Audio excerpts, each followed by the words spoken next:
Hey Drew, it's Rob. There is dragon about 10 feet or so next to OverBattle Rise of Kings. And so the net is you've got castles, villages, and farms. And then you've also got some forests and some swamps. And so that same takeaway where you're trying to control your kingdom of your castle and your village, and then translate to the All War, these would be your asteroids. And so we still have the red character, purple, green, and blue. Cassie, the 3D system, is not in Rise of Kings. Instead, I use what I call game risers. And this is actually elevated. It's an elevated surface underneath the mat. And so what we end up with is a natural ebb and flow that the players decide where that terrain goes.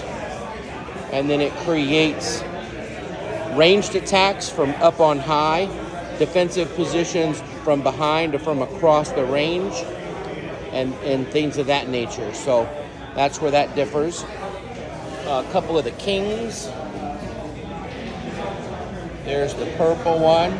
He's a bit of an asshole. Instead of the sin, we have the sinister. And the takeaway is if you look at the insignia of the sin on your box, then translate it to this, you can see the dragon here, and you'll find that the dragon was there all the while, even in the one that you have, you just didn't notice. Here's the Bear King, and then here's the Pensive King on the blue one. Unique insignia for each one. Here we have terrain. If you have terrain from other games, if it fits, it plays. If they can stand on it, they can use it. If they can't stand on it, then it's a blockade of sorts.